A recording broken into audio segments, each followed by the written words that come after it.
Hi and welcome to my channel. So in today's video, I've got really good news because I'm going to be talking about a self-sponsorship route that you can use now to move to the UK from overseas. So this pathway, obviously, it means that you're going to be moving to the UK and you don't need an employer to sponsor you beforehand, like it's the normal pathway with looking for a job, applying and getting visa sponsorship and all of that. So if you're new to my channel, obviously you're welcome. If you are a returning subscriber, as usual, I appreciate your time. I do hope that you're implementing the things that I'm talking about. So leave a comment in the comment section below. Tell me your personal circumstances right now and that you're going to implement this info. Also, if you haven't joined this family, by the way, take this opportunity to hit the subscribe button so that you're the first person to be notified every single day when I drop a new video on here. Also, look, it is no surprise that the UK is a country that is acutely short-staffed when it comes to, just recruiting personnel, and healthcare professionals are always the top of mind when the UK government is making its rules, laws, and policies because of the need. So if you're watching my videos when you're making decisions to move overseas, or if you're in the UK and you're looking for visa sponsorship, you need to be very wise. You need to be very smart to understand the jobs that are highly likely for you to get sponsorship and the jobs that are actually offering sponsorship. Because let me tell you, I speak with so many people and some people are like, hey, Melvin, this is my experience, this is what I do. And I'm like, look, this job does not offer visa sponsorship at all. So there is no need wanting to get visa sponsorship if the job that you're doing, that you've got qualifications or experience for, doesn't offer sponsorship. It is a waste of your time and a waste of resources and just a waste of everything. It is not absolutely worth it. And that's why I like to share these opportunities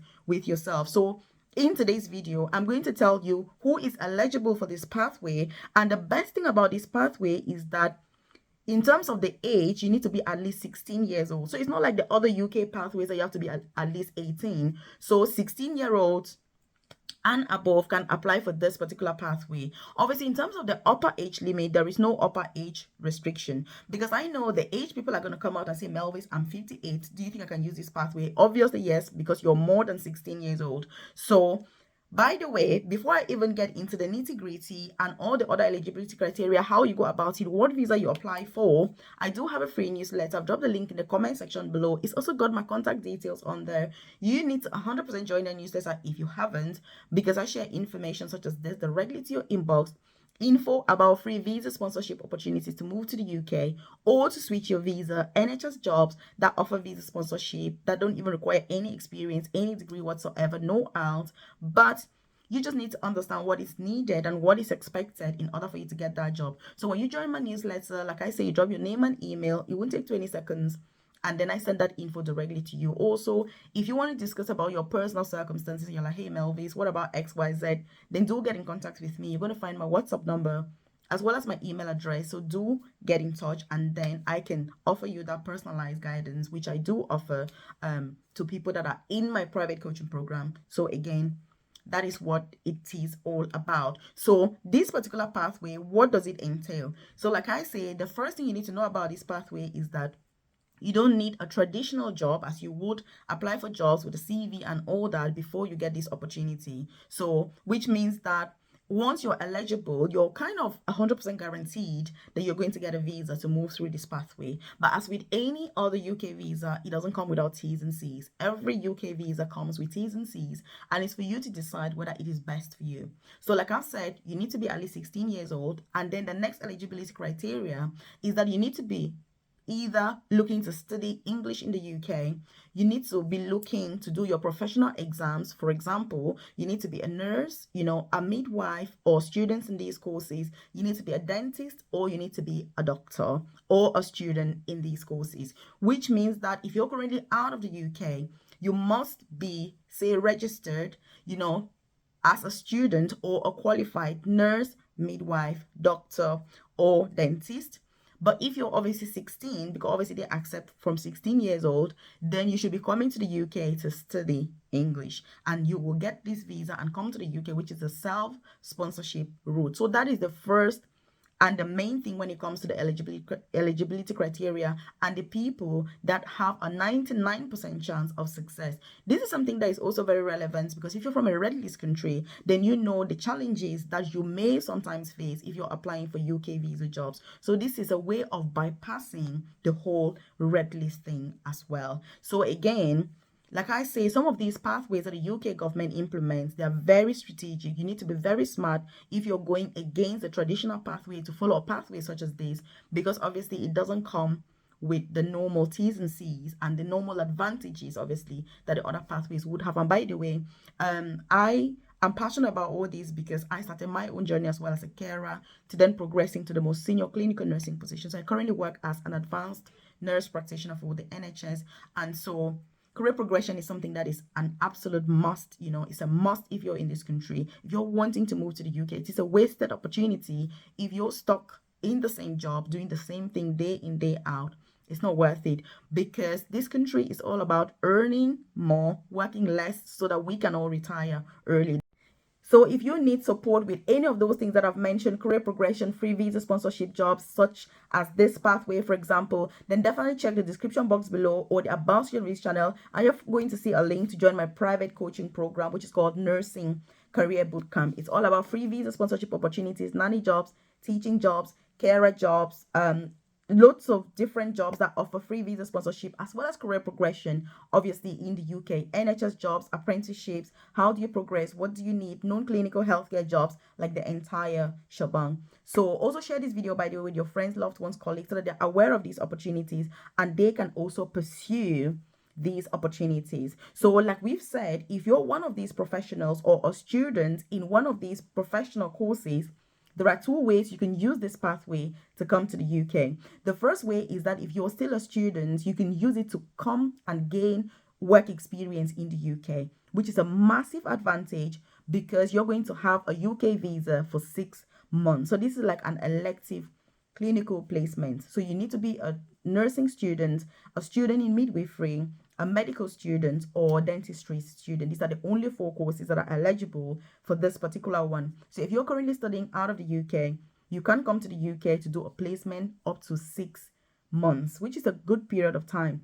But there are T's and C's. This placement cannot be paid, so it's got to be unpaid. And mind you, you don't need to worry about the fact that it's unpaid, because even for those of us that studied nursing or these courses in the UK, we were not paid. I worked for 3 years full-time as a nursing student, nothing paid. So you're not alone, because this is the process. But the 6 months are going to give you the amount of time that you need to gain UK experience. So in terms of the evidence for the UK government or to get a UK visa, you need to have evidence that you're currently studying this particular course in your home country, which means you're a student, obviously. And you also need to have evidence that you've organized your placement.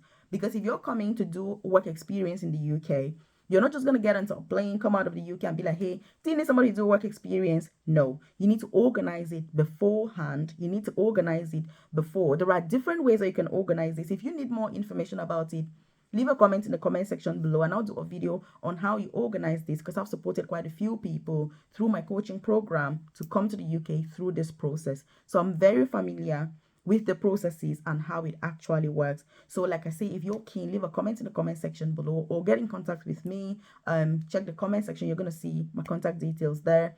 And, like I say, I've got a lot of experience with this particular pathway. So you need to organize that beforehand, and so they're going to be able to give you a letter, which is what you take to the embassy to get your visa, and you're going to have that work experience for 6 months in the UK, and then you return to your home country as an elective clinical placement. Obviously, you need to make sure that you're not working, because what I'm not saying is that you can come to the UK on this visa and work. You cannot be working a paid job. You're doing a clinical placement, so it's work experience in the UK, but it's unpaid work experience because you're a student. So that is one of the pathways, and that is obviously what you need. I'm also going to tell you, by the way, the visa that you need to apply for.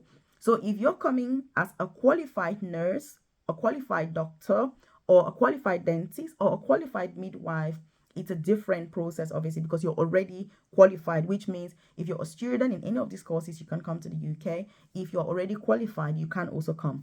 which means that if you've gone through the normal professional registration by the NMC or the GMC for the doctors and dentists, then you need to make sure that you've got evidence that you need to do, say, your OSCE exams and your FLAP exams when it comes to the doctors. So you're going to need that letter from the NMC. Once you get that letter, that's what you need to get your visa. The process is really straightforward. It's really simple, but you need to make sure that it's a process that you can indeed afford. So if you've gone through the normal processes that you go through as an overseas candidate, and you've gotten to the stage where you need to write your professional exam, then you get a letter from the NMC, which they will give you, obviously, if you've gotten to that stage of your journey, and then you take that letter to the embassy, wherever it is that you are, and they'll give you a UK visa for 6 months, which you then come to the UK to do your OSCE exams. In the case of a nurse, for example, you do your OSCE exams, and then once you're successful, you can then find a job that way. So it's a self-sponsorship route. The biggest disadvantage with this route is that it's obviously expensive, because you need to pay for it yourself, which OSCE is something that the UK employer would normally pay for. So you need to make sure that you're assessing your personal circumstances and seeing whether it's something that you can afford. That's a decision that you have to make as an individual, because you best understand your personal circumstances. And so when it comes to the type of visa, therefore, all these different people that we've mentioned in this video will have the same type of visa. So what visa do you have? You need to apply for a UK standard visitor visa, but the reason for your visit is going to be study. So you need to apply for a UK standard visitor visa, but the reason for your study, for your journey and for your visit, is going to be study. By the way, if you're enjoying this content, just hit the like button. It lets me know that you enjoy content like this, and obviously I should do more. Also share this with your friends, loved ones, colleagues, so that they're aware of some of these pathways that are not always so obvious, but will be suitable for some people. Obviously, it's not suitable for everybody, but it's going to be suitable for some people. So it's up to you, obviously, to know whether it is suitable for you. If you're part of my private coaching program, and obviously you want to explore some of these pathways, like I always say, just let me know and I'll tell you the pros and cons. Look at your own personal circumstance and we'll see whether it's something that is best for you, or something that is indeed achievable for you. Like I say, I'm very familiar with these processes, and so it's something that I can give you that information from experience in order for you to understand whether it's worth it for you or not. So again, the reason for your visit is really the main difference, because if you're visiting the UK because of tourism, for example, or to visit family, this is not suitable for this visa. You will not be able to carry on these activities, and so it is something that is good. And the best news is that you can extend this. If, say, you don't pass your exam and you need to be extended, the visa can be extended. But obviously, you can only apply for this particular reason in terms of study, and have the relevant evidence that we've spoken about from the relevant professional regulators or UK institutions. And it has to obviously be a higher institution if you're somebody who is a student and you're coming for placements, because you're going to be doing placement in a particular area, and so that has to be organized beforehand. What do you think about this pathway? Do you think it's worth it? Do you think that it's better to follow on the traditional way, where you go through the professional registration, you get a job, move to the UK, do your professional exam, because obviously the OSCE can only be done in person, face to face in the UK. If you're a nurse or midwife, you cannot do it out of the UK. So is it worth it?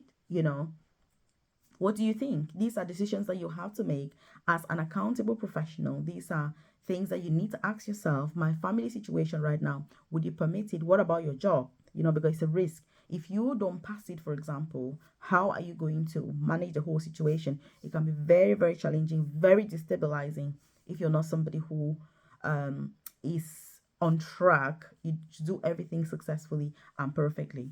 So if you've got any questions regarding this pathway, obviously leave a comment in the comment section. I'm more than happy to provide more info so that you can, clarify your doubts.